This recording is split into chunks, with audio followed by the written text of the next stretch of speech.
Queria agradecer, né, pela presença da Isabela aqui. Agradeço também ao convite, da professora Daniela para que ela viesse. Gostaria também de deixar aberto aqui para que ela começasse, viu? Muito obrigada. Muito obrigada pela apresentação e gostaria de adicionar também que eu sou diretora da Faculdade de Cultura Inglesa. E é um grande prazer estar aqui com vocês nessa manhã, onde eu estou aqui em São Paulo. Não sei se todos estão também em São Paulo. Está um friozinho gostoso, uma vontade de dormir, mas só de ver a carinha de vocês aqui eu perco a vontade rapidinho, né? Porque, nossa, como uma maneira tão feliz de iniciar a nossa manhã, podendo compartilhar um pouquinho e ter esse bate-papo com vocês sobre a IA e o profissional de letras. Né? O que a IA representa para o profissional de letras? Né? De usuário de ferramentas à estratégia do sentido. É esse tema que eu pretendo abordar aqui com vocês. E aí eu queria começar, antes de mais nada, perguntando para vocês, eu vou usar o chat, tá? Eu gosto muito de usar o chat, eu já usei várias ferramentas, Mentimeter, o que vocês imaginarem aí, Pose, etc. Mas no final das contas, o mais simples, às vezes funciona melhor, eu pedi para as pessoas colocarem no chat, né? Então, eu queria começar com umas perguntas com vocês. É, quantos, é, Quantos vocês conhecem mais de 3 ferramentas, Large Language Models, né? Quantos de vocês conhecem, podem nomear pelo menos 3 Large Language Models? Responda aqui sim ou não. Bem rapidinho.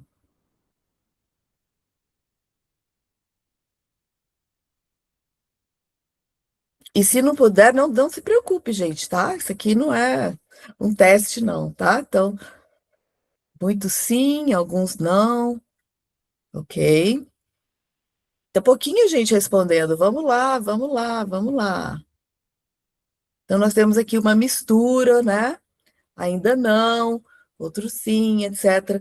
Então, nós temos hoje, né, o que nós chamamos de grandes modelos de linguagem, que não tenho certeza, acho que não, ok. Quantos de vocês conhecem o ChatGPT? Que é o mais óbvio. Ok. O ChatGPT é o mais óbvio, certo? Que é um grande modelo de linguagem, foi o que surgiu primeiro, lá em 2022, no final de 2022, e que causou toda essa disrupção em como a gente trabalha, como a gente pesquisa, como a gente interage com o mundo, né? Então, estou vendo aqui, então, a gente já conhece o ChatGPT, a Jana está falando aqui do Perplexity, eu também uso o Perplexity. Vocês conhecem o Claude, da Anthropic?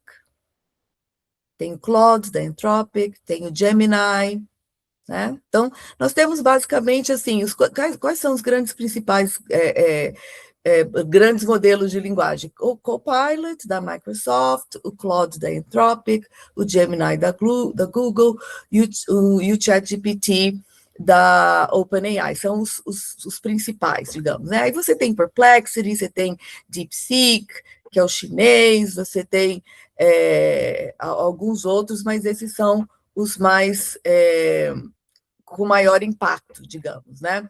E tudo que a gente vê hoje de apps para praticar inglês, app para isso, app de well-being, todos eles têm por trás um desses modelos, tá?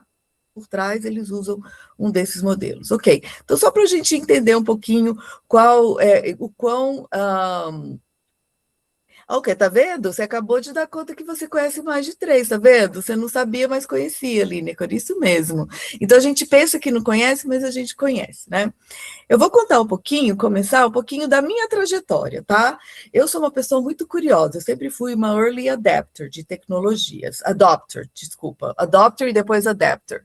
Eu sempre fui uma early adopter de tecnologias. Eu completo agora em agosto 40 anos de profissão.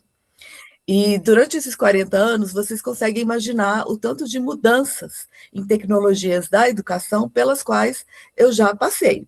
Eu comecei na minha trajetória como professora de inglês, dando aula com um cassete, né, toca-fitas que eu tinha que carregar para a aula, porque não tinha toca-fitas em todas as salas de aula, era muito caro. Então a gente levava para a aula, tinha um número limitado, carregava, aí tinha fita cassete, onde você colocava o listening, aí você ficava bravo quando o professor estava atrasado, adiantado, porque aí você tinha que achar o ponto do seu listening antes da aula. E aí depois, né, nós fomos evoluindo para CD, aí depois veio a internet, enfim, né? Várias mudanças aconteceram, vieram aí os sites, né? Os sites com recursos extras para os estudantes, aí vieram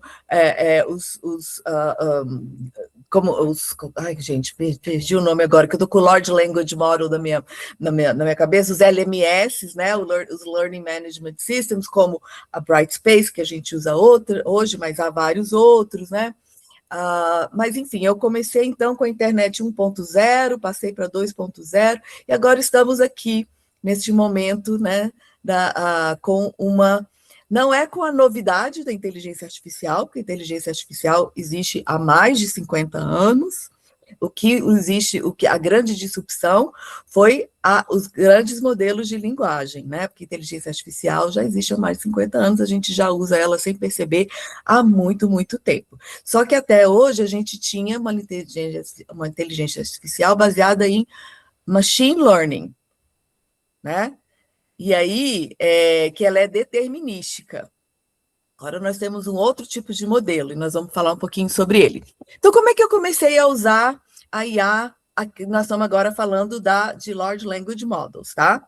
De grandes modelos de linguagem. Então, vou falar da minha experiência. Quando eu comecei, vi ChatGPT, no dia seguinte eu entrei, fiz a minha assinatura, tá?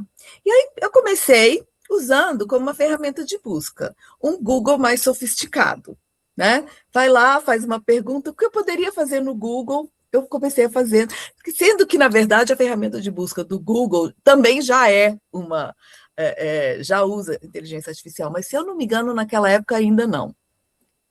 Aí comecei a fazer assim, eu posso usar também para revisar meus textos, né? Ver se tem algum erro, ver se eu estou usando alguma palavra, repetindo palavras, sabe esse tipo de coisa? Estou repetindo palavras, mas na verdade eu já usava o Grammarly há muitos anos, que também já fazia isso de uma certa forma, né? Mas não da mesma maneira. Então, como revisor de texto, dá sugestão assim, onde tiver palavra repetida, sugira que tipo de palavra, que palavras substituir no texto. Eu tenho a tendência a usar frases muito longas. Onde que isso está acontecendo, que eu posso cortar? Então, eu comecei também a sofisticar o tipo de perguntas que eu fazia para revisar o texto, né? Até chegar num ponto e falar assim, não, amigo, calma, eu não quero que você reescreva o texto para mim como se eu fosse uma native speaker e que todo mundo vai ler e vai falar assim, isso não é Isabela. Eu quero só que você revise o que pode ser melhorado dentro da minha voz. Eu quero que você preserve a minha voz como autora. Tará. Enfim, fomos evoluindo nisso, né? Comecei a usar também produtor de texto a partir de inputs de referências. Claro que não textos que eu publicaria ou qualquer coisa nesse sentido, mas, por exemplo, texto para marketing, texto para coisas assim que não são que não são autorais, digamos assim, né? Então, uma coisa, eu quero um texto bem curtinho para colocar numa campanha, num post no LinkedIn falando disso. Faz uma sugestão de texto para mim, né? Muito voltado para divulgação de coisas, né? Comecei a usar também como criador de slides, adorei quando eu conheci o Gama, nossa senhora, eu posso criar slides, eu não preciso mais ficar 2 dias pensando como que eu vou fazer meu slide ficar bonitinho, onde que eu vou arranjar foto para botar no meu slide, porque eu sempre gostei de imagem, aí eu usava o Pexels, que tem imagens gratuitas, aí passava horas procurando a imagem que ia casar com aquela fala naquele slide, e então comecei a usar como criador de slides. O Gama é bem conhecido como isso, né? E agora a gente já tem o Gemini já faz isso, o Claude faz isso maravilhosamente bem. Eu amo o Claude, ele é meu grande amigo, ele já me conhece. Então, criador de slides, gerador de ideias para conteúdos e atividades de material didático, né? Como vocês viram aí na minha bio, eu trabalho na cultura inglesa muito com a revisando materiais didáticos exclusivos que estão sendo desenvolvidos para a gente, e às vezes a gente não gostou da atividade e pensou assim, como que eu posso fazer essa atividade ficar um pouquinho melhor? Tá muito boring, tá sem graça, ou vamos buscar uma ideia diferente, e aí a inteligência artificial ajuda muito nisso, em dar algumas ideias de como você pode fazer atividade, frases, eu quero frases usando esse tipo de função da língua no tema X, que frase eu posso usar? Né? Ou você coloca documentos do seu currículo, do currículo do livro, enfim. Então, fui, né, evoluindo. Comecei a usar também como analista de grandes dados. Então, por exemplo, a gente tem uma grande pesquisa de NPS, que tem um número enorme de comentários, milhares, uma planilha. Peguei essa planilha, joguei para fazer uma categorização dos comentários, quais são os pontos mais críticos, quais as regionais que têm o maior número enfim. Então, analista de grandes dados, profissional de inteligência de mercado. Então, assim, olha, eu estou criando um curso assim, assim, assim, eu quero saber quais são os cursos que existem no mercado, eu quero que você seja um profissional, haja como um profissional de agência de mercado, de inteligência de mercado, e busque essas informações para mim. Então, um tipo de pesquisa que no passado a gente teria que contratar uma pessoa para fazer, que demoraria um mês, você consegue, é perfeito? Não, vai faltar coisa, mas você já consegue muita coisa que você não conseguiria antes, né?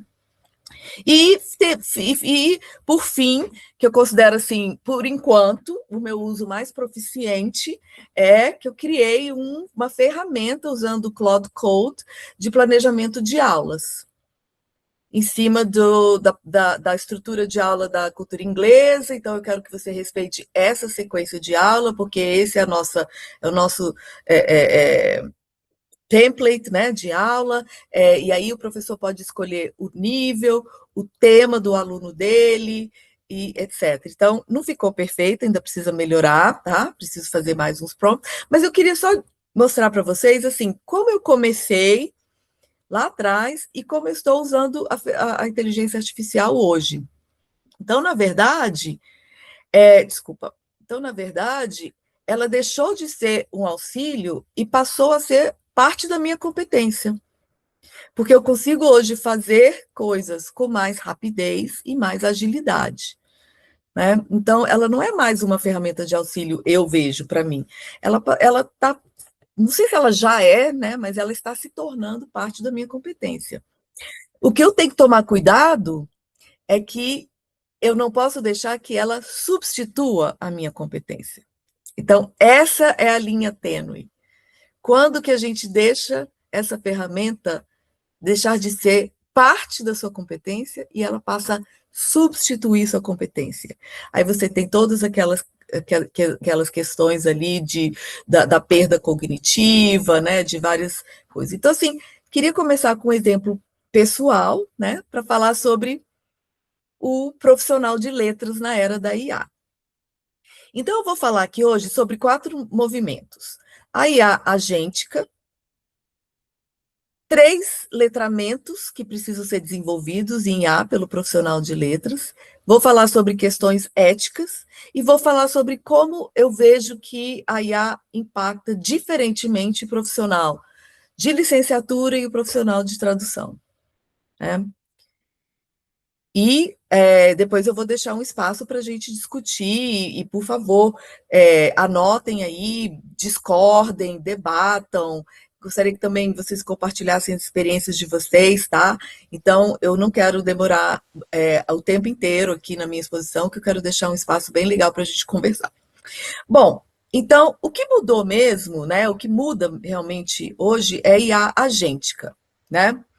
Porque a IA agêntica é bem diferente da IA generativa. O que nós estamos usando hoje é IA generativa, a maior parte das vezes. A maior parte daqueles exemplos que eu dei para vocês são de IA generativa. Eu faço um prompt e ele responde aquele prompt.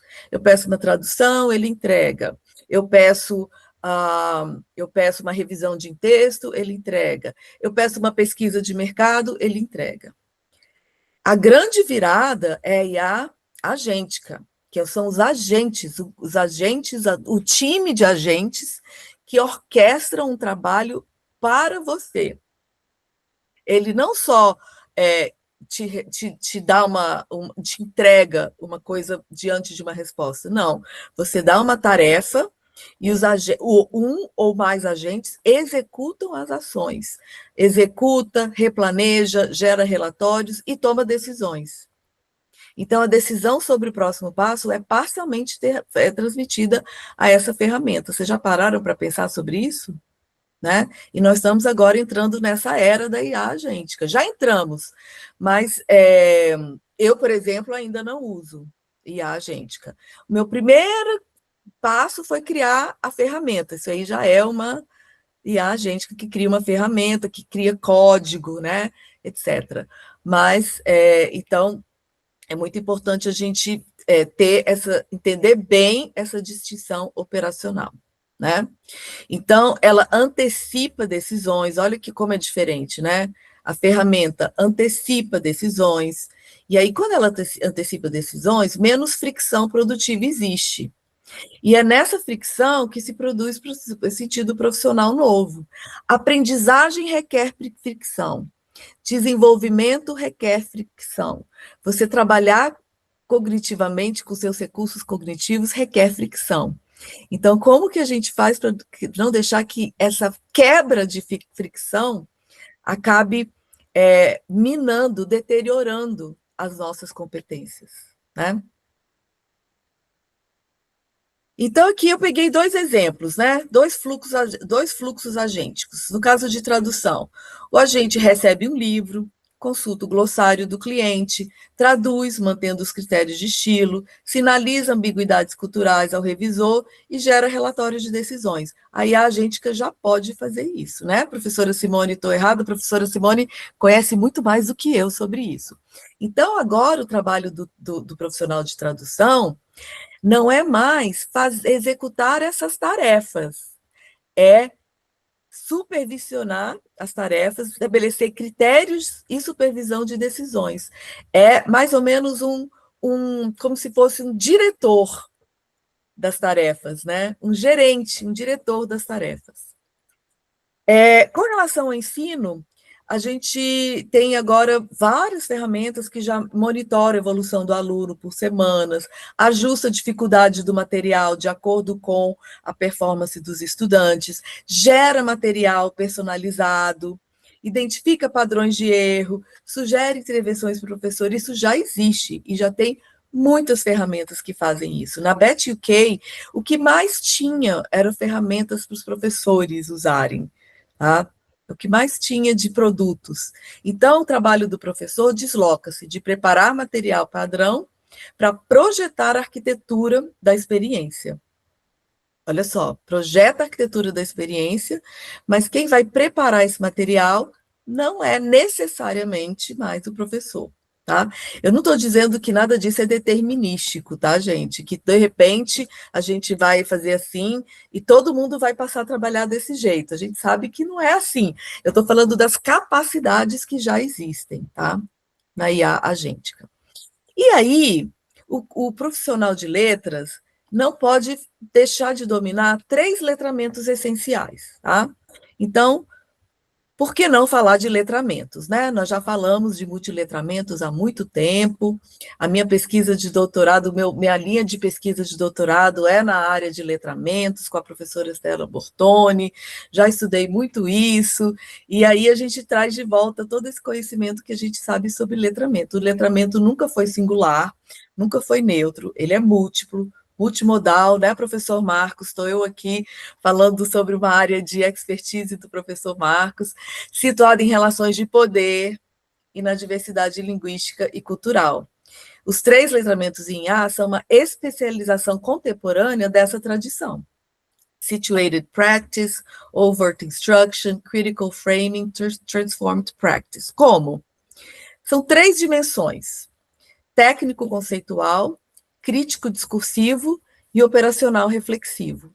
Nós precisamos, como profissionais de letras, entender o suficiente para fazer perguntas certas, entender que a IA agêntica ela é um modelo de probabilidade, e se a gente estudou um pouquinho de estatística, a gente sabe que em qualquer modelo de probabilidade, ele nunca vai ter acerto de 100%, nunca, nunca, nunca, por melhor que ele seja. Letramento crítico discursivo, ler o output como artefato cultural, e aí é onde letras têm a vantagem, que nós já fazemos isso, como profissionais de letras, e operacional reflexivo, praticar de modo que cada uso ensine, o prompt como metacognição. Então, primeiro, né, a gente precisa, o primeiro, técnico-conceitual. Alucinação não é um bug, é plausibilidade. A alucinação faz parte do modelo. Tá? Então, por exemplo, isso aqui é fato, tá? Você fala, me dê 3 artigos acadêmicos sobre crenças de professores brasileiros de inglês a respeito de pronúncia, coator, ano e periódico. Ele vai te dar várias referências. Dentre essas várias referências, pode haver uma que não existe. E você vai achar que ela existe. Se você não for cuidadoso, você vai colocar isso no seu referencial teórico. Né? Então, olha só, porque é plausível, ele pensa com a plausibilidade, né? Então, ele otimizou para plausibilidade. Então, olha que perigo, né? Então, a gente precisa entender isso. O letramento operacional seletivo, né? Que a gente descobre o critério escrevendo. Então, por exemplo, um prompt que um professor que acabou de começar a usar IA pode fazer. Cria uma atividade de listening para alunos de B1. O resultado não vai ser satisfatório, né? Porque tem muita informação aí que precisa ser desempacotada. Aí ele descobre isso e fala para alunos de B1 brasileiros, adolescentes de escola pública, sob planos de fim de semana. Opa, já melhorou, né? Você já está mais, você está dando prompt contextualizado, mas ele ainda não está perfeito, porque quem é esse estudante? Que tipo de atividades de lazer ele faz? A que tipos de recursos ele tem acesso, dependendo de onde ele está estudando, né? Então, acessíveis a famílias de baixa renda, com referência a transporte, atividades gratuitas, liste as decisões culturais que tomou. Então, olha como você vai aumentando a sua capacidade de fazer o prompt, né? Então, e não é a ferramenta que melhorou o produto final. O que melhorou foi a sua capacidade de contextualizar e de fazer aquele prompt, né? Então, nós, qualquer profissional, mas principalmente profissional de letras, né? Nós sabemos muito bem o que é texto, o que é contexto, o que está subentendido e que para a IA ela não vai entender o que está subentendido, né? Então nós sabemos disso. Então, quando a gente trabalha com IA, a gente tem que cada vez mais aprimorar o prompt e o tipo de informação que a gente dá para que ela gere o resultado que a gente espera, né? E o que é legal de IA, bom, eu gosto muito disso, então eu decidi investir. Então eu tenho as assinaturas pagas do ChatGPT e do Claude. Então, e eu uso muito o Claude. O Claude já me conhece. Então, quando eu peço para ele para fazer alguma coisa e tal, ele já fala assim: olha, isso aqui conversa com aquela apresentação que você fez e tal, tal, tal, tal, que eu criei os slides para ela. Ah, como eu sei que você está trabalhando com material didático para adolescentes de nível B1, então ele já sabe, ele já tem, sabe, ele vai criando esse contexto sobre quem eu sou. Olha que interessante, né? Então, eu não sei se os modelos gratuitos carregam a informação de um prompt para o outro, tá? Nem sempre. Então, nem sempre isso vai acontecer com todos eles. Então, ele já vai te conhecendo e já vai te dando os resultados, né, de pesquisa, outras coisas que são relevantes para você.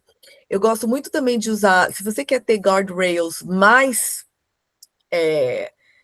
digamos, se você quer ter mais confiança de que você não está trazendo nada de fora, o Notebook LM é muito bom, porque eu escrevo muito sobre avaliação e pesquiso muito sobre avaliação. E aí eu boto todos os textos de avaliação que eu gostaria de usar nas minhas próximas palestras, etc., dentro do Notebook LM. E aí eu faço assim, eu vou fazer uma apresentação para um grupo de gestores de escolas particulares sobre avaliação formativa, eu tenho 20 minutos, eu quero um tom, papapá, me dê uma sugestão de roteiro. E ele me dá uma sugestão de roteiro. Né? E aí, obviamente, eu vou ver se eu gosto do roteiro, mas eu escolhi quais são as referências que vão ser usadas.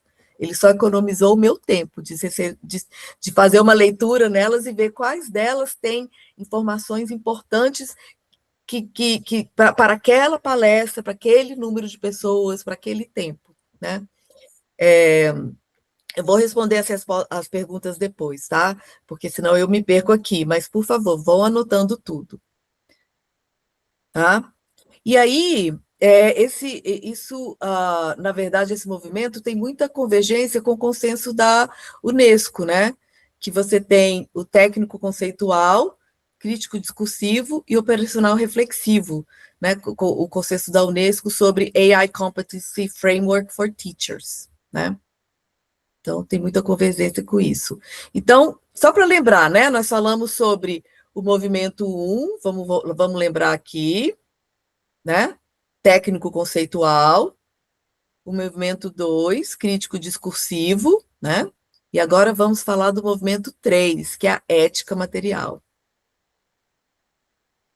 Primeiro, né? E aqui 3 escolhas que você faz todo dia com ou sem consciência. Que línguas existem nesses modelos? Quais foram as línguas que foram usadas para alimentar esses grandes modelos?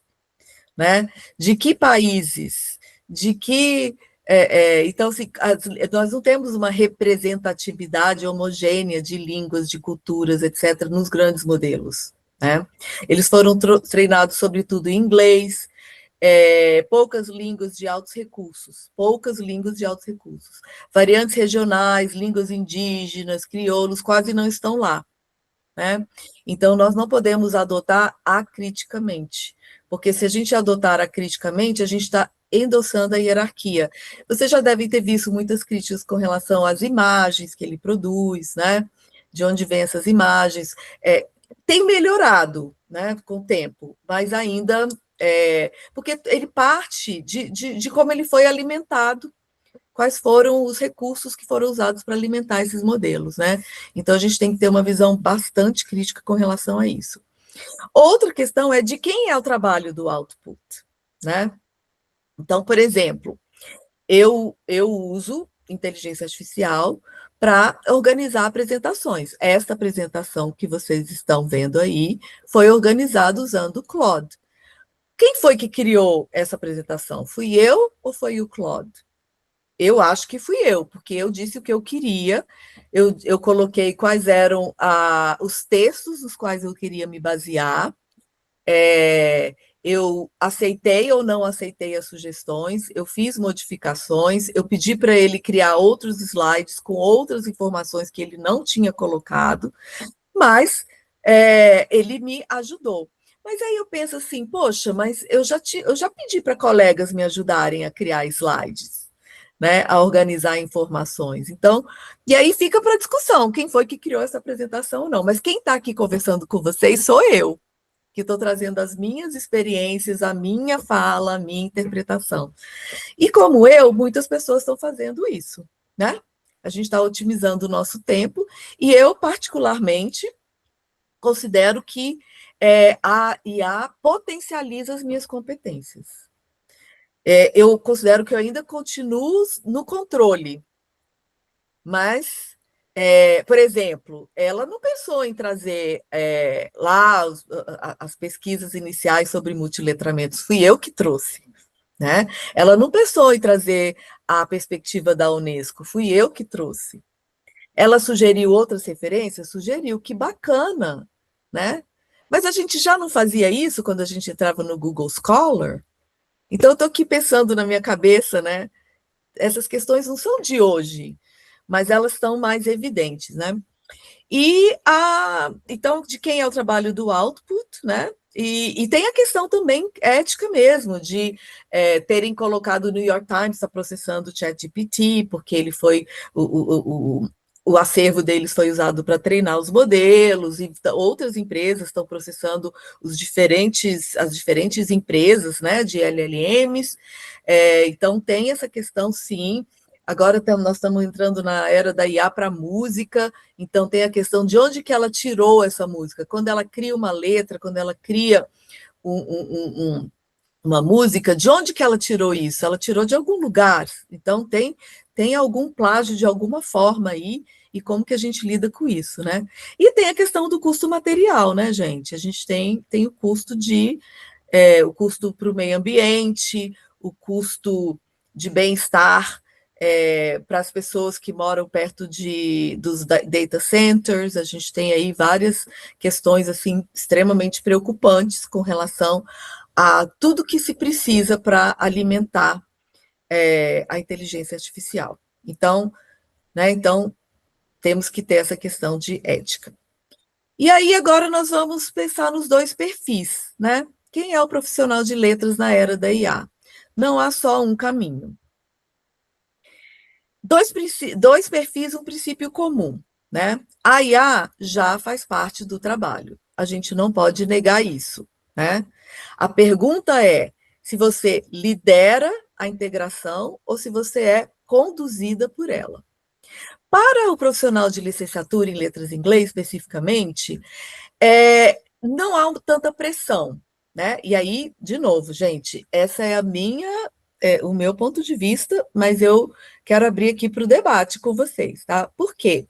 Porque a IA, ela pode fazer um monte de coisa. Explicar gramática, gerar exercício, responder dúvida, dar feedback de writing, e ela faz isso muito bem quando você faz isso de uma maneira bem pedagógica, né? Eu quero que você leia o texto desse aluno, eu quero que você use essas rubricas como que é o processo, que são os critérios de avaliação. Eu quero que você diga de que forma essa produção corresponde a esses critérios de avaliação, e eu quero que você dê feedback para esse estudante de como ele poderia melhorar, mas eu quero que você respeite a voz do estudante, eu quero que você respeite que ele não é um escritor nativo na língua inglesa, eu não quero que ele transformar o texto dele num texto de um native speaker, porque não é esse o ponto. Então, assim, você tem que ter todo um cuidado, tá? Para fazer isso. E aí isso economiza bastante tempo, mas o professor, ele nunca vai ser indispensável, gente, nesse mundo em que a gente precisa cada vez de mais humanidade. Quando as coisas começam a ser menos humanizadas, a humanidade do professor vai se tornar cada vez mais importante. Porque só o professor consegue ler o aluno presencialmente, só o professor consegue construir comunidade, só o professor consegue sustentar afeto, porque aprender, ensinar, você só aprende onde você se sente seguro. As emoções estão diretamente relacionadas à aprendizagem efetiva, você não pode separar aprendizagem de emoções, e a IA não tem emoções e não terá, pelo menos tão cedo, não o que a gente conhece hoje. Então, sem emoção, não tem aprendizagem. Então, é o que eu acredito. Já para o profissional de tradução, a pressão é um pouco mais forte e imediata. Então, para traduções de baixa complexidade e alto volume, a IA está sendo absorvida. Mas, de novo, né? E aí, gêneros de erro caro são mais importantes para ter uma revisão humana, e a parte de tradução de nuances, tradução literária também, nunca. Vocês já tentaram usar IA para criar alguma coisa criativa? Assim, realmente, eu já tentei usar para criar nome de curso, para criar. É horrível, gente, horrível. Ela não consegue. Ela não consegue, pelo menos até hoje, o que eu tentei que envolvesse qualquer tipo de coisa mais criativa, não funciona, né? Então, então a gente tem que pensar assim, como que a gente precisa, então, qual é a minha mensagem final para deixar espaço para discussão? A gente agora está no momento de deslocamento na nossa profissão. A IA não elimina e não vai eliminar o profissional de letras. Ela vai deslocar o nosso eixo de atuação. Ela já está deslocando o nosso eixo de atuação. Do controle de forma para o design consciente de sentido. Né? Então, quem dominar os novos materiais, os modelos, dados e prompts, e mantiver foco crítico ético, terá espaço ampliado na era algorítmica. O profissional de letras vai ser mediador cultural, educador e designer linguístico. Ok? Então, isso é que eu queria compartilhar com vocês. Agora eu vou parar de compartilhar para ver a carinha de vocês. E eu queria que vocês falassem assim, que vocês concordam, discordam. Por favor, quero ouvir vocês. No chat temos algumas perguntas. A Jana perguntou: Isabela, você utiliza modelos para correção de atividades com feedback para os alunos? Olha, eu particularmente não uso, porque neste momento eu não estou dando aula, mas eu sei que os nossos professores usam, e eu sei, assim, a gente já deu orientações de como fazer isso, né? A gente tem as rubricas para avaliação de writing, então o critério, tem que seguir aquele critério.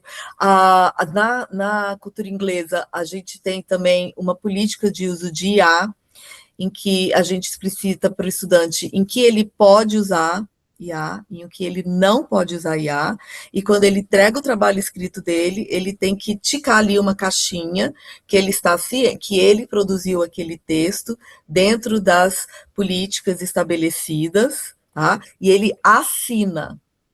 Então, nós estamos trabalhando com integridade acadêmica e trabalhando com essa ideia do que é integridade. O que você perde quando você usa IA para fazer o trabalho por você? Quem você será no futuro? Você pode criar shortcuts com IA? Pode, mas isso vai. Quais são as consequências disso para você? Né? A gente trabalha com a perspectiva de que o aluno que não quer escrever o texto, ele nunca escreveu. Tá? Quando eu comecei a dar aula, o que os alunos faziam era copiar uns dos outros. Por exemplo, aquele mesmo nível, tarará, a atividade de writing era a mesma. Então, ele pegava do coleguinha, entregava, era outro professor, né? Aí, às vezes, a gente pegava, às vezes a gente via, né, conversando. Aí já teve também aluno que pedia para o colega escrever para ele. Aí também teve na época do Google, né? Cut and paste. Então, gente, isso não é novidade, né? A questão de você querer bypass, né? De você querer não fazer a tarefa. Mas o que a gente precisa trabalhar copiava do Wikipedia, exatamente. Exatamente. Tá vendo, Carol? Olha só, copiava do Wikipedia. Vamos agora fazer um confessionário aqui. Quem nunca, né? Quem nunca? Na minha época, gente, quando eu era estudante, a gente copiava da Basta. Pedia para fazer uma pesquisa, ou da Enciclopédia Britânica. A gente fazia pesquisa, pegava o parágrafo e copiava todinho. Então, gente, essa questão é uma bobagem enorme, ficar falando de colar, do cheating. Tudo bem que a IA ela torna as coisas muito mais fáceis. Mas em vez de a gente criar, enrijecer e falar, agora tudo vai ser escrito na sala de aula, para eu ter certeza que meu aluno não está colando. Isso não ajuda em nada. A gente precisa, na verdade, tratar da causa raiz e não né, do sintoma. Vamos lá, mais perguntas. Por favor, Luísa, me ajude. Eu acho que a Cássia primeiro que levantou a mão. Diga, Cássia. Vamos lá, gente. Eu vou fazer um comentário e aí depois eu vou ler a pergunta do Gustavo, tá? Que eu acho que eu sou menos importante aqui do que os alunos. Mas eu queria dizer, Isa, que muito comigo quando você disse. Vocês estão me ouvindo? Você está caindo um pouquinho. Tá Vocês não estão me ouvindo, né? Pet. Tá picotando, Tá Cássia. picotando. Enquanto a Cássia está resolvendo lá, eu leio a Tá pergunta do bom. Gustavo para Isabela. Isabela, o Gustavo pergunta: baseada na sua experiência como membro da direção da faculdade, você poderia nos dizer se já está em pauta a inclusão de disciplinas relacionadas ao uso de IA na grade curricular dos nossos cursos de licenciatura e tradução? Muito bom, sim, está em pauta, sim. Eu tenho conversado muito com a professora Cássia sobre como a gente precisa incluir temas no nosso currículo que são temas novos e que precisam ser abordados. Sim, precisamos. Já demos um passo na nossa extensão, né? Começamos ontem no nosso curso de extensão IA e Cidadania Digital na Educação. Mas com certeza, mas mais do que incluir uma disciplina, é incluir essa discussão nas disciplinas, porque eu acho que não é uma disciplina, ela perpassa tudo, né? Então, trazer a perspectiva do mundo em que a IA generativa e a IA agêntica já convive com a gente e tem um grande impacto no trabalho do profissional de letras. Afinal de contas, né? O que ela faz? Ela é uma Large Language Model, né? Então, e temos, né, linhas de pesquisas, né, sobre isso, com relação enfim, é uma grande área de pesquisa. Cássia, você quer perguntar? Se ela voltou? Acho que não. Então, Acho que não. vou ler a pergunta do Leonardo. Leonardo perguntou: ao trabalhar com IA, especialmente em Gemini, para encontrar informações na sua pesquisa, encontra-se um desafio. Porque mesmo que a resposta em aparência esteja muito boa, quando você vai analisar as fontes, você não vê nada que garante a qualidade e a IA, mesmo assim, admite como resposta válida. É um pouco frustrante isso, não acha? Acho, perfeito, perfeito. Acho frustrante. A IA sempre vai achar que ela é o máximo e que ela te deu a melhor resposta. Então, a gente tem que tomar muito cuidado. Por isso que eu gosto, muito mais, eu particularmente, eu uso as ferramentas muito mais para buscar nas referências que eu já tenho. Ela vai facilitar, ela vai me economizar tempo. Eu já tenho essas referências. E aí eu quero que ela busque nessas referências o que eu posso usar para sustentar aquele argumento que eu estou querendo fazer. Já usei para ela fazer uma pesquisa? Já, mas aí eu checo. Outra coisa, gente, com tudo que eu faço que é mais high stakes, eu peço para outra IA checar o que a primeira IA fez, tá? E aí ela contesta às vezes, tá? Olha, eu não achei. Geralmente fala assim: eu quero que você examine esse roteiro que foi desenvolvido, tá. Olha, isso aqui, essa referência, ela é meio. Não há um consenso sobre isso, e tá. Então elas começam a questionar uma a outra. Aí, quando elas começam a questionar, você vê assim: não, o que eu posso garantir e o que eu tenho dúvida aqui. Mas eu, particularmente, por isso eu gosto muito do Notebook LM, porque eu alimento com as referências, né? Então, essa parte de referências, ela é bem preocupante, tá? Ele erra, ele traz o ano errado, ele fala do autor, mas ele relaciona aquela fala a outro artigo, outro livro, que não é de onde aquela fala foi tirada. Então, o pensamento crítico nosso é muito importante. É como se fosse um estagiário, assim, eu não quero desmerecer os estagiários, tá? Mas o estagiário é porque ele está começando a trabalhar. Eu, pelo menos, quando eu comecei como estagiário, fazia um monte de bobagem. Porque, né, a gente não tem experiência. É como se fosse um estagiário que você precisa orientar. Eu vejo assim. Economiza seu tempo, faz o trabalho pesado de pesquisa, mas tem que pensar muito. Tem que pensar muito. A Ana Carolina Pessoa perguntou: é necessário pensar o que precisa ser avaliado hoje em dia? Quais são as competências necessárias agora? Não são as mesmas de anteriormente. no mês. Exato. E aqui eu conheço a Carol, e a Carol é super tech savvy, então ela podia estar ela pode querer fazer uma palestra para vocês sobre IA e tudo mais, que eu sei que ela já tem trabalhado com isso há muito tempo, eu vejo as postagens dela e tudo mais. Mas com certeza, aliás, isso é a minha fala, esse é meu pet peeve, gente. Quando eu falo sobre avaliação, sabe o que eu falo? Que a IA, na verdade, ela se tornou o elefante na sala. A nossa avaliação já tinha que ter mudado há muito tempo. Ela já estava no respirador. E aí chegou a IA e ela puxou o respirador ali do paciente. Então, ela só trouxe uma fragilidade que já existia na nossa avaliação. Então, a avaliação definitivamente tem que ser muito mais processual do que de produto, né? E a gente precisa realmente deslocar o foco da avaliação e construir isso juntos. E a Cássia comentou, me desculpa, caiu bem na hora que eu queria comentar a fala da Isabela, me lembrou de professores viciados em PowerPoint. Daí, sem esse apoio tecnológico, a pessoa simplesmente não consegue dar aula.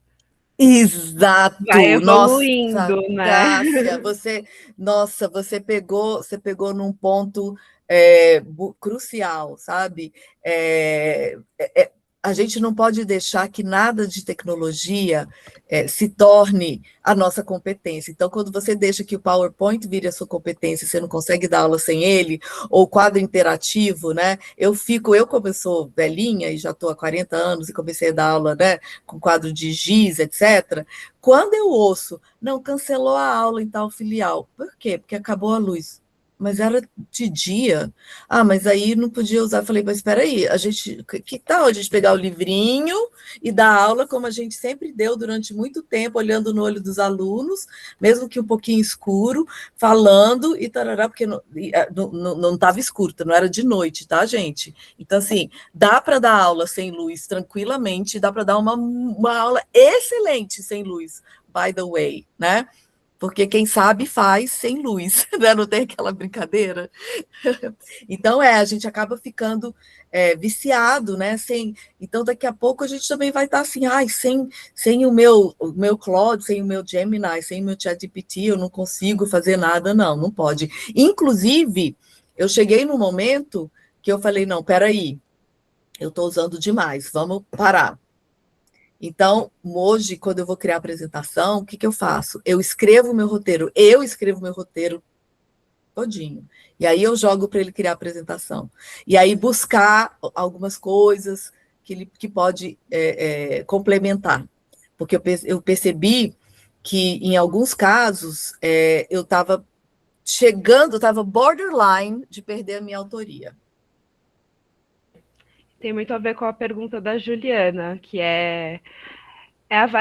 se é avaliado os efeitos neurais de longo prazo pelo uso contínuo da IA. Se isso não poderia gerar, né, uma preguiça mental, um Ah, sim, comodismo. tem vários artigos. Saiu um artigo no MIT muito importante sobre cognitive loss mesmo, que ela pode realmente. Mas aí ele fala sobre que tipos de uso geram essa perda cognitiva e que tipos de uso não geram. Então, com certeza, o uso excessivo de AI de uma maneira que você deixa ele tomar conta, ele substituir a sua competência, ele tirar a fricção. A fricção é o seguinte, gente, estudar assim, né? Estudar é duro. Aprender é duro. Aprender tem que ter fricção. Não se aprende sem fricção. Então, a gente não pode deixar a IA tirar a fricção, senão nós vamos ter uma humanidade completamente desprovida de qualquer raciocínio crítico, vamos realmente deixar a máquina tomar conta. Então, a gente tem que tomar muito cuidado com relação a isso, no ensino e com nós mesmos. Sim. E a Silvia pergunta: pensando o uso de IA no trabalho de pesquisa acadêmica, como essa rapidez impacta na reflexão proporcionada na leitura que fazemos, uma vez que a IA traz suas referências? Qual o risco de plágio, uma vez que a IA se alimenta da produção intelectual de outros que muitas vezes não são mencionados mais apropriados? Isso é muito sério. Isso é muito sério. Eu não sei na verdade, sim. Eu não sei se a gente vai conseguir voltar atrás nisso, mas talvez a gente, porque eu não vejo interesse dos países, dos governos em parar essa corrida. Na verdade, a corrida de IA ela virou quase que uma corrida armamentícia, né? Então, não se quer estabelecer controles porque não se há interesse, por exemplo, os Estados Unidos querem chegar antes da China. Então, se eles começarem a colocar muitos controles, eles vão acabar impedindo o crescimento rápido. Então, as consequências são tem muita coisa. Eu leio muito sobre pontos positivos e sobre pontos negativos da IA, mas tem muita crítica. Eu vou colocar para vocês aqui, já que vocês estão interessados, tem alguns, deixa eu procurar aqui no meu, eu uso aqui um recurso que salva minhas referências. Eu vou colocar aqui um para vocês que eu tem vários que eu acho críticos que eu gostei recentemente, mas esse aqui, ele é longo, tem esse aqui, da New Yorker, What Will It Take to Get AI Out of Schools? E aí, gente, vem também pensamento crítico, né?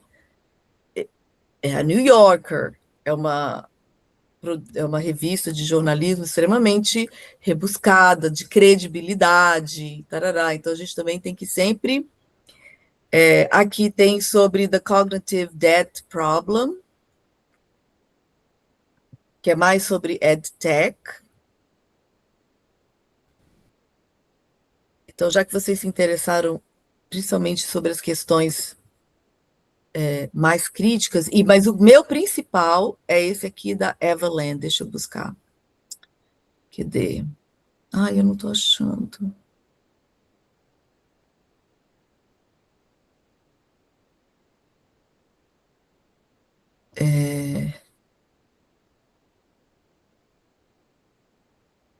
Esse aqui também é interessante. Que fala que é da Harvard Business Review. Ele é mais voltado para trabalho, mas ele fala, né, que... mas ele... bom, vamos ver se vocês conseguem ler. Você tem um número de artigos por mês, você pode ler. Ela fala assim que a IA, ela acelera a produtividade, mas ela não transforma novatos em experts. Tá? Então, aqui são algumas coisinhas aqui para vocês lerem. Esse da New Yorker é bem legal, é denso. Eu não estou achando da Evelyn, mas tem muitas críticas, gente, do que a gente perde com isso, do que a gente perde de não ler a pesquisa inteira, né? De estar terceirizando para uma ferramenta fazer o resumo. Mas, gente, isso não é novo, né? Vocês já ouviram falar dos Cliff Notes? Quem já ouviu falar do Cliff Notes? Simone está rindo. Explica aí, Simone, o que são os Cliff Notes. Quem já ouviu falar? Explica. Os Cliff Notes é uma coleção para estudantes universitários americanos que resume livros de literatura. Tá? Então, os alunos já não liam os livros, tá, gente? Há muito tempo. Eles já faziam as provas usando os Cliff Notes, tá? Eu estou falando disso de quando eu fiz o meu mestrado em 1998, que eu fui saber dos Cliff Notes. Então, gente, a gente está, na verdade, assim, essas questões, elas não são novas. Elas são, na verdade, o que a IA está trazendo é mais à tona e acelerando coisas que já aconteciam, mas agora ela é muito mais perigosa, porque ela consegue acelerar e potencializar muito mais. Diga, Marcos, está acabando nosso tempo. Rapidinho. Então, a Silvia colocou uma coisa do Nicoleles. O Nicoleles tem dito que a inteligência, na verdade, ela não é artificial. Na medida que que a gente que alimenta isso daí via internet, ela acaba sendo uma inteligência humana, né? E o que acontece na verdade, é um trabalho quase que de engenharia matemática, de juntar algoritmo nome e palavras para dar o que a gente precisa. E o Limário, que é lá da USP, ele tem falado, inclusive, dando sequência a isso, que na verdade a inteligência artificial é uma inteligência ancestral, na medida que ela trabalha com o que já foi colocado, né? E aí que essa parte de predição e tudo mais acaba ficando com algoritmos. Eu queria saber o que você pensa sobre isso. Eu concordo plenamente. Inclusive, se a gente só trabalhar com os modelos do que já foi dito, quando é que vai ser dito alguma coisa diferente, né?